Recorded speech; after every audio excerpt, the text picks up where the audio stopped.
welcome to Living as Is, and I'm Shah, an autistic, no mystic, witch, wizard, or shaman.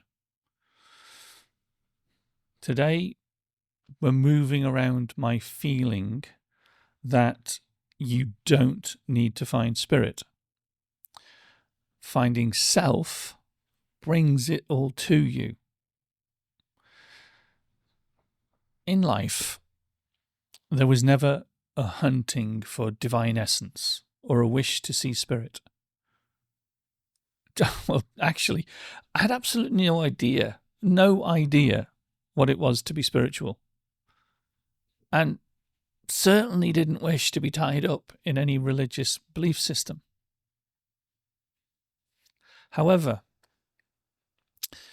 in searching for myself, I did become a part of different belief systems. I learned to some degree they help people. However, for myself, they didn't. Because what I was seeing was the control from the people behind the scenes.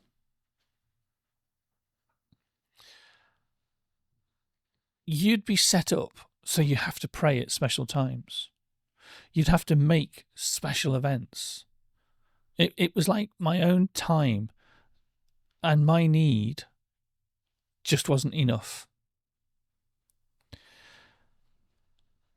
There was this having to follow the right moments, and the person leading everything can apparently bring all the answers and deal with all your life troubles.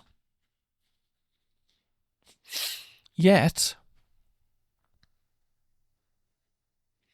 in the old teachings that I came across, they really pointed out to you, they taught you, you were enough as you are. The finding of you was all that you needed. The teachings were never meant to be a replacement for your thinking processes. They were never meant to control you and your life. However, it does seem the average modern teacher expresses quite clearly they can solve your questions. They can provide the right direction.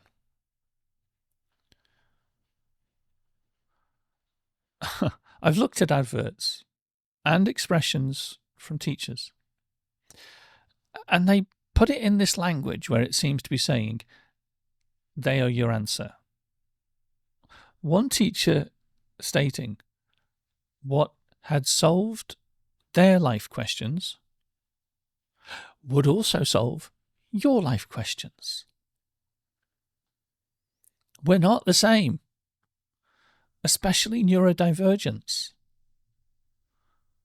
So it totally 100% confuses why one person's system is going to be or will be your answer to everything. If you've ventured into the autistic world long enough, you may have come across the phrase, if you have met one autistic, you have met one autistic. It's a straightforward phrase. It's just saying autistics are different. That being the case, I don't feel there is any one person, teacher, guide, guru, mystic, wizard, or shaman that will ever be able to bring all your answers as a neurodivergent. The path I've walked has been varied, and at no point did I embody a belief system. I did find a deep appreciation for Advaita Vedanta as a philosophy for life.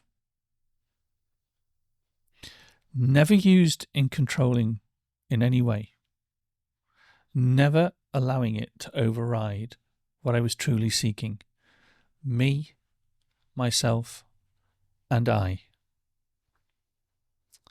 On top of this, no spiritual practice, let alone belief system, helped me with my understanding of my autism. For that, I needed a completely different set of articles and books. If we look at a group of belief systems, let's say Christianity, Muslim, Judaism, shamanism, spirituality, and mysticism, the list can go on. But we look at these and we look at the bottom line of these belief systems. They all wish for love of fellow man, caring for the other, being at peace. So I feel if you can follow a basic moral code of well-being towards self and fellow man, do you really need to be focused on a belief system where you're given a long list of instructions to stay at home, have children, cook for the man, be everything to the beck and call of man?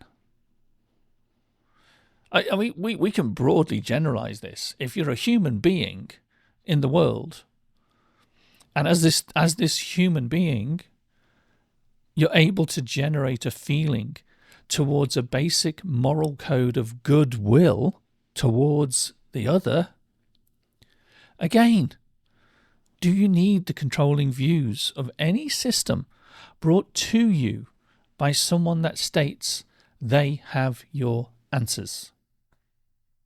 I mean, do they have your answers? Or do they hold the answers they found for themselves in life and are just selling you what they feel they need to be able and convince you into following them?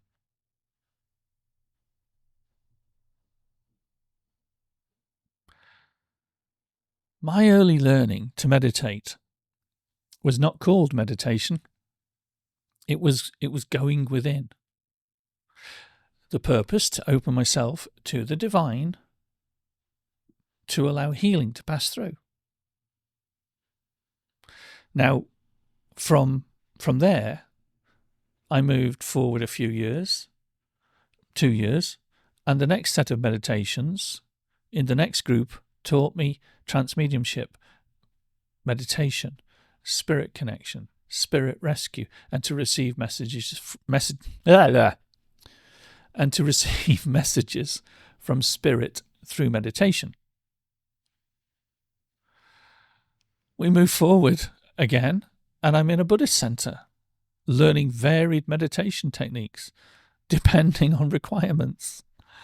So we have Medicine Buddha for healing, Green Tara for embodying compassion and wisdom. We have Haruka and Vajrayogini, and the list goes on. When settling into Advaita Vedanta, I was deepening into Samyama meditations, where my connection to self was moving ever deeper. It wasn't really until my self-awareness started to open and stages of awakening started to show themselves, where the seeing of self truly became evident.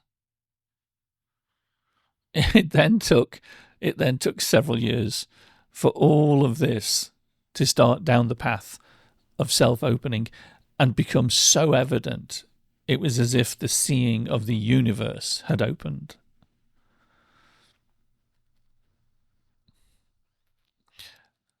I want to make a couple of points here. There's a couple of things I want to mention, and there's a point I want to make out of these. At 18, I was attending a class on the 108 form of Tai Chi. And after, should we say, a year of practice, the good old third eye opened. Completely opened. No attempting to do so. No focusing. It was just the right time. I mean, come on. There isn't a practice inside Tai Chi to open the third eye, at least not to my knowledge. So it was a complete surprise. 25 years old. I'm reading a small book on chakra meditations. From this book, I adopted a basic chakra meditation. Someone had handed me a little tape deck and said, listen to this on a regular basis. In this tape, it was organ music, it was meditation music, relaxing music, and in the middle of this tape, it said, place a meditation of your choice. I'd been reading this chakra handbook, so I thought, oh, why the hell not?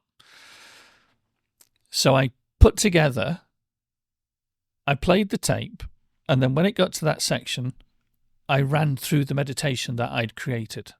The meditation that I picked up out of the book, the basic meditation that I engineered together. And I listened to that every night. For 1 year, I listened to this tape and used the basic chakra meditation. Only 1 year.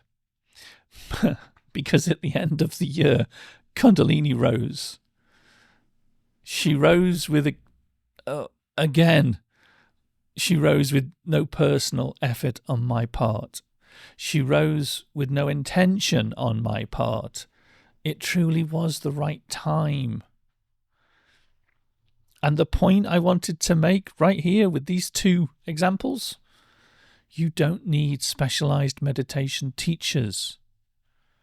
You don't need specialized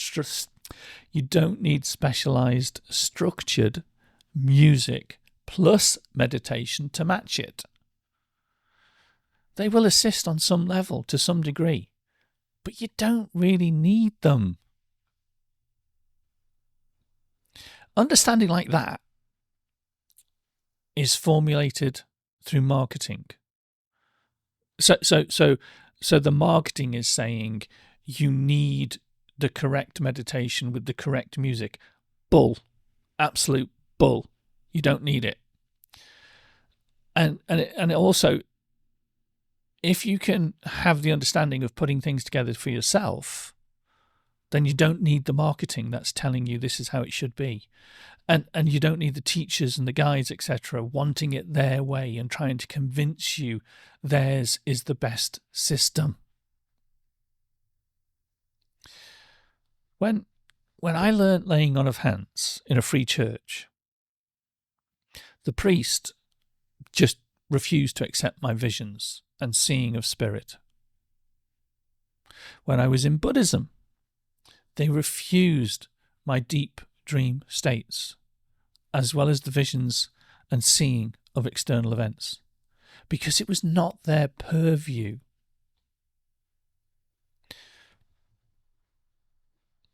What's needed is the right focus, coupled with the right environment. The environment you can learn to generate for yourself. You can set up a room in your house with a chair to sit in for meditation, with incense, with candles. You don't necessarily need to go to specialized centers, specialized classes, specialized, etc., etc., etc. I've known people that have placed a few tea lights around the bath.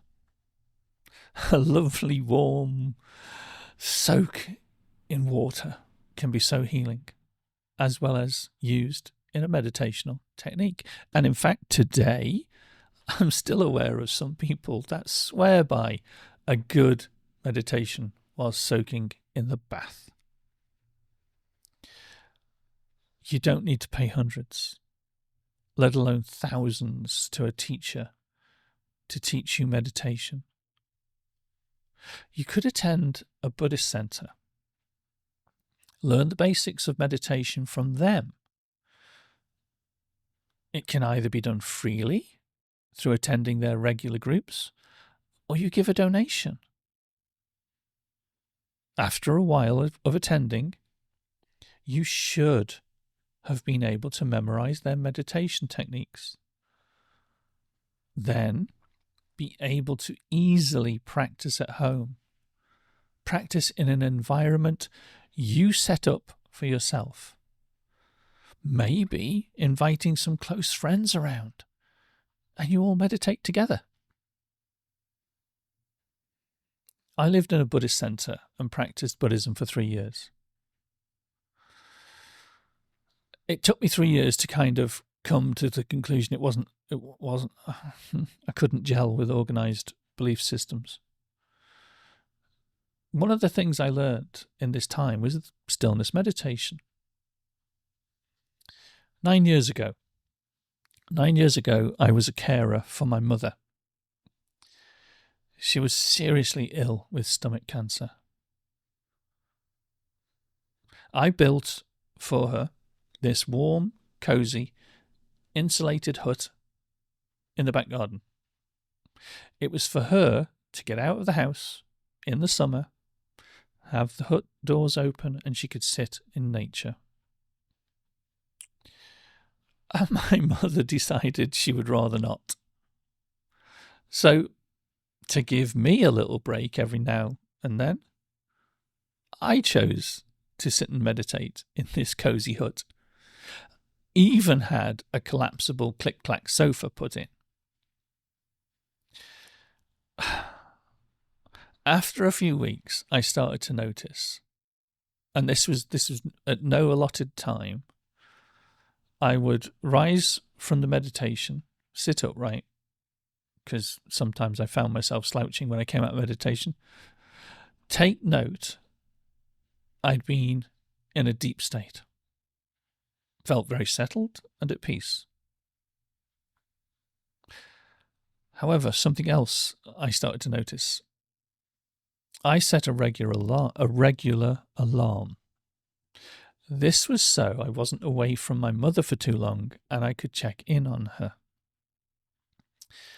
What I actually started to notice is that I was rising from the meditation before the alarm went off.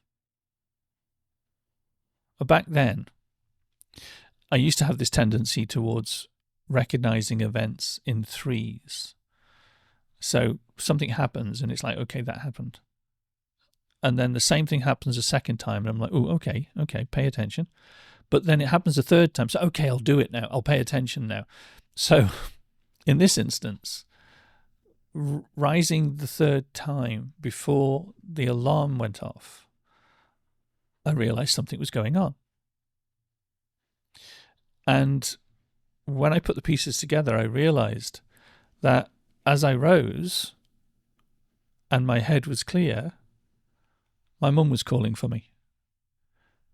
Now, I wasn't rising and I could hear her calling for me. I rose from the meditation, settled myself. I was awake. I hadn't fallen asleep. I'd been meditating, but I'd risen out of meditation. And then, 3-5 minutes later, my mum would call me. I was tuning into the environment. I was tuning into the stillness. And I was rising before my mother called. Now, later, this was confirmed to be samyama meditation. And I was awakening. The point to this is that I used a Buddhist meditation in stillness in an environment set up for peace and solitude by myself. No spending hundreds of pounds, let alone thousands in a retreat. No chasing a teacher. Just learning what I needed then. and finding space for myself. It's the same with the third eye opening. This was not a special Tai Chi class rated number 1 out of 10 of the best. It was just a village hall with a straightforward yoga teacher teaching the Tai Chi form and nothing else. In my study of Advaita Vedanta, there was no going to expensive retreats. I scoured YouTube for teachers. I wrote to the odd teacher here and there. I scoured the internet for articles. In my autism, I absorb information. I can focus myself deeply into my chosen subject and just go for it. This meant within 4 years of focused study, I could understand Advaita, question teachings, and see how it all formed. I did attend classes with teachers, but they never seemed to click. I always felt teachers were not talking on the same wavelength as myself, and it took longer to grasp what they were saying. In many cases, I felt teachers were talking from their own thoughts and not that related to that of any teachings. As self-awareness has deepened, as awakening continues, as life feels to be in expansion, there's a seeing how we are connected, that all we need to find is our focus and settle within. I've not opened due to teachers, not due to any special retreats or special classes, but through finding my own focus within. Opening is not and never will be something that any teacher, mystic, wizard, or shaman can give to you or present to you. Opening to spirit is opening to you, opening your truth, your being. It's finding direction that you are comfortable with. Not that someone is selling you or trying to market to you. Years have been spent chasing me. How could I do the things I do? I was never chasing self-awareness, but without it, never would I have seen how I do the things I do. Without the self-awareness, I would not be able to be aware to my awakening. I would not be seeing my connection to spirit. There's so much that without my own self-awareness, there would be no seeing. And the biggest thing of all, in the very old teachings I came across,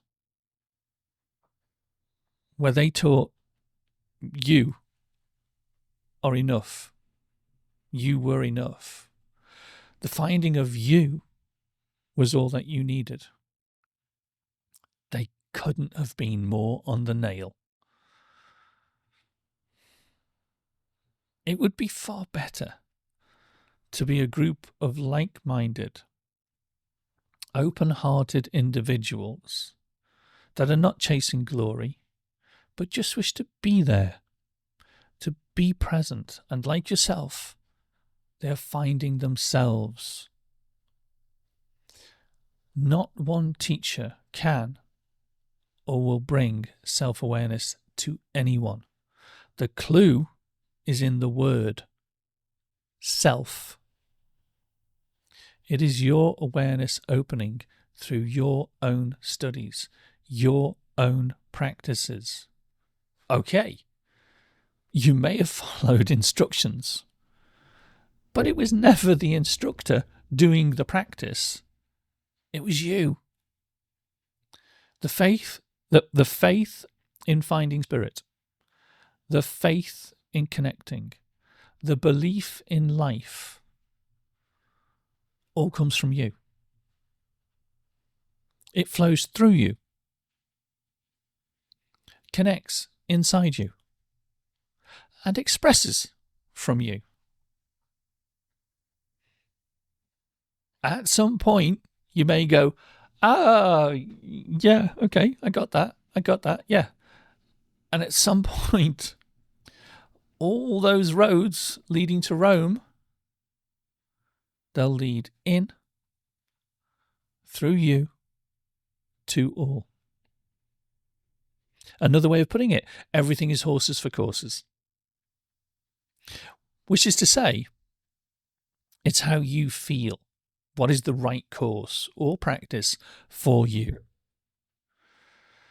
If your need is having a teacher, all good. But they are not the be-all and end-all. You can read books and go on the internet to find direction. I'm just saying. The best, flashiest, most smoothest website does not mean you're getting the best teachings.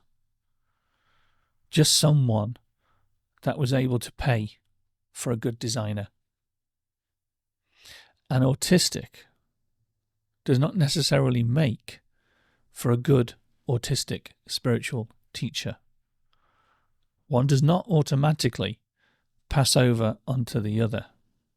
Also, from personal understanding and experience, if you do look towards an autistic teacher, it doesn't mean they're clear of their autism.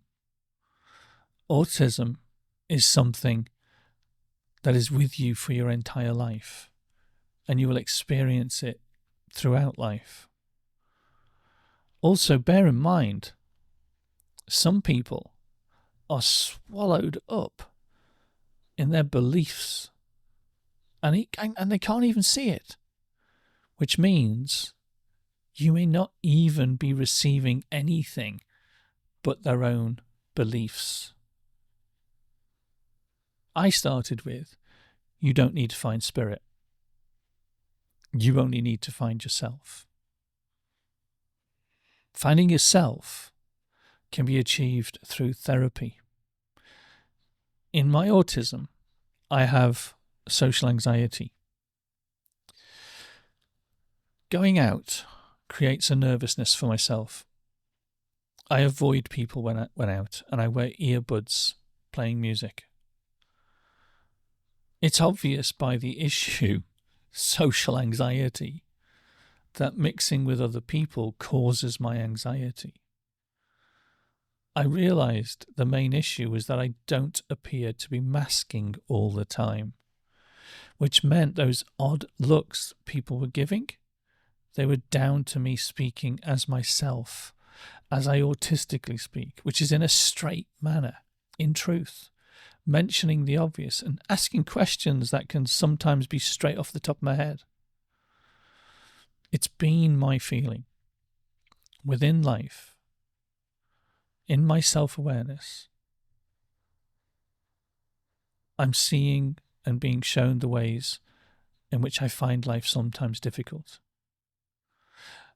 It wasn't a teacher and no therapist so far. And in awareness, as mentioned before, I grow deeper, moving inward to see deeper, to see outwardly into the world.